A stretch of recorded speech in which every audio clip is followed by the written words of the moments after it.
Are you a fan of cars and their history? Have you ever wondered why the British car industry, once a leader in the automobile manufacturing, failed to keep up with the rest of the world? Well, in this video, we'll take a deep dive into the history of the British car industry and explore how its decline was a result of several factors, including some flawed policies and a culture of cautiousness. From the early days of the Rover and Rolls-Royce to the skepticism towards the steam engine, we'll cover it all. So, if you're ready to learn something new, hit that subscribe button to stay tuned for more exciting content. Back in 1865, the British Parliament passed a Motor Vehicle Act that was later mocked as the Red Flag Act. The law required every motor vehicle on the road to be manned by 3 people, and one of them had to wave a red flag 50 meters ahead of the vehicle to regulate its speed. And get this, the maximum speed limit was a laughable 4 miles per hour. That's just 6.4 kilometers per hour. As you can imagine, the law didn't go down well with the car enthusiasts. In fact, the first person to be fined for speeding violation was Walter Arnold, who was driving a steam locomotive at 13 kilometers per hour. Although the British folks were pleased with the law, the government missed out on an opportunity to be the global leader in the automobile technology due to their short-sightedness. It wasn't until 30 years later, in 1895, that the ridiculous Red Flag Act was finally repealed. But by then, the British auto industry had lost out on 3 decades of progress. British car industry did not lag behind for too long. In 1904, Rover Company made waves in the automotive industry with the launch of its Rover 8 sedan, which boasted a single-cylinder 1.3-liter engine. While it came 18 years after the Mercedes-Benz in Germany, the Rover 8's central skeleton chassis revolutionized modern car design. It was a hit with the car enthusiasts too, with over 2,200 units sold. And that's not all. The car's exceptional performance even allowed it to traverse from country England to Istanbul, Turkey, making it the first ever car to cross Europe. Around the same time, Rolls-Royce founder Royce debuted the first Rolls-Royce 10 HP at the Paris Motor Show in France, cementing the British car industry's resurgence.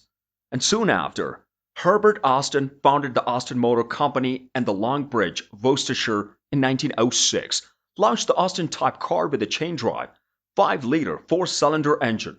Despite these successes, British car manufacturers never quite warmed up to the idea of large-scale assembly line production. For them, brand prestige was always more important than mass production. This approach may have cost them a leading edge in the world auto industry, but it certainly hasn't deterred the British spirit of innovation and design. World War I encouraged the British. When the First World War broke out, the United Kingdom found itself in desperate need of military equipment, but most British car brands were slow to react, except for the Aston Company, which quickly saw an opportunity to become a military supplier to the government. In no time, the company's workforce surged from a merry 2,000 to over 20,000, and they produced military supplies like cannons and trucks at full capacity. Rover Motors wasn't far behind, and they too seized the opportunity to contribute to the war effort. They supplied the British Army with a large number of logistical supplies, including cars and motorcycles. Meanwhile, Austin continued to develop and launch a variety of cars, trucks, and even tractors as part of their scale expansion strategy, which propelled them to become an early leader in the British auto industry. Sadly, Austin's obsession with a model called WW1 ended up costing the company dearly. Despite putting in a lot of human and financial resources into it, sales were always sluggish. The company found itself in a serious financial crisis. They eventually declared bankruptcy in 1921, but that same year, Rolls-Royce introduced a game-changing model, the Rolls-Royce 20, an entry-level luxury car that would eventually become the ancestor of today's Rolls-Royce Ghost.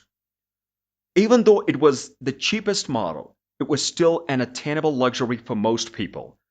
In the years that followed, the British car market saw the emergence of brands like MG, Jaguar, and an upgraded version of the iconic Aston Martin sports car.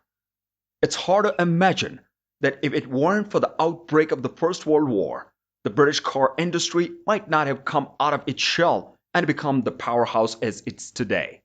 British cars have had their fair share of problems, mainly being limited in a variety and expensive in price. But to be fair, British cars are as unique and individualistic as their designers.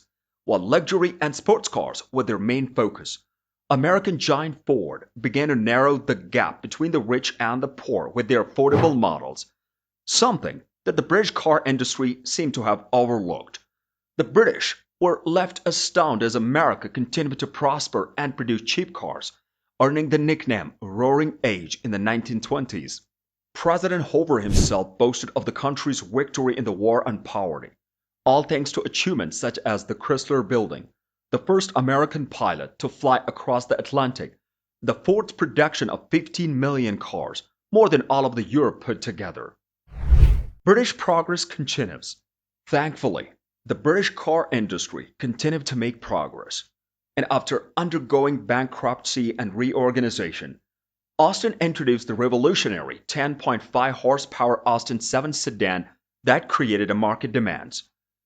The car was much smaller than Ford's Model T, measuring only 3 meters in length and 1.4 meters in width, but it packed a punch. BMW and Nissan's first cars were all produced under the license of the Austin 7, which was priced at just £112, roughly the salary of an average British worker for a year. It was Europe's most successful economical car until the birth of the Beetle. The Austin 7 continued to introduce improved models in the following years, and a total of 290,000 vehicles were produced until its discontinuation in 1939. As World War II broke out and the Nazis invaded Poland, the British car industry came to a halt as it went to war. During this time, the durable and versatile Austin Champion Jeep made an appearance, along with a Wolseley 18 sedan that caught the eye of the senior officers. In 1948, the Land Rover, based on the Rover P3 sedan, was finally introduced. It was a multi-purpose vehicle with a convertible design and no doors. It had excellent off-road performance and was exported to more than 70 countries in the 1950s. But its fuel consumption was high, and people wanted an affordable car. German car meets ordinary Britain's need. Did you know that the first car to meet the needs of the middle-class Britain was actually a German's car? It's true. At the end of the World War II, the British Army took over the German Volkswagen and immediately sent over 20,000 Beetles back to Britain. People flocked to the Beetle, but the upper class was not as interested. However, by 1949, annual production had risen to nearly 1 million vehicles, and in 1955, British car production exceeded 1.2 million, making it the first country in Europe to exceed 1 million car production, second only to the United States in the world. One British automaker, Rover, was influenced by the wide body of the American cars at the time and designed a new P4 model, which was launched in 1958.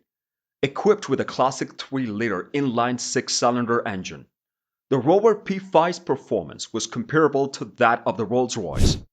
However, the biggest problem with the Rover P5, as with the Rolls-Royce, Bentley, and other models, was it was expensive and not suitable for ordinary people to use on weekdays. Thankfully, in 1959, the British Motor Company introduced the compact and affordable mini car. This car was equipped with a 4-cylinder water-cooled engine that made the maximum output power reach 25,000 watt, and its maneuverability was very strong. Britons were surprised by its capabilities, using words such as miracle and witchcraft to describe it. However, the British government's wavering industrial policy threw many car manufacturers in disarray.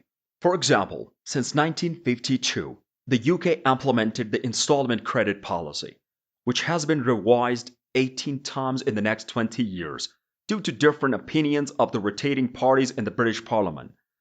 This meant the British automakers couldn't understand domestic demand and didn't dare to invest in large-scale investment and increase production. Instead, British car makers chose to lay flat when they should have increased production and expanded overseas. This led to weak export and domestic demand, and by the late 1960s, the British government's policy to protect the pound only made things worse. Contrastingly, Japan and Germany quickly seized the global market with lower costs by virtue of assembly line operations and new technologies. The British car industry struggled even more in the 1990s when the government abandoned the once proud industrial system, including the automobile industry. Nowadays, only a few brands such as McLaren are still in the UK in the true sense, but they're also in jeopardy. It's disappointing that the car brands that were originally sold due to poor management have returned to glory in a foreign country, such as Mini and Rolls-Royce under BMW, and Bentley in the hands of the German Volkswagen. The one-ring Jaguar and Land Rover has been sold 3 times, and the British car industry is still behind in terms of the advent of electric cars. So that's it for today. Thanks for watching this video about the history of the British car industry. If you enjoyed it, please consider subscribing to our channel for more content like this. Don't forget to hit the notification bell to stay updated on our latest videos. Let us know in the comments what you thought of the video, if there is anything else you would like to see us cover.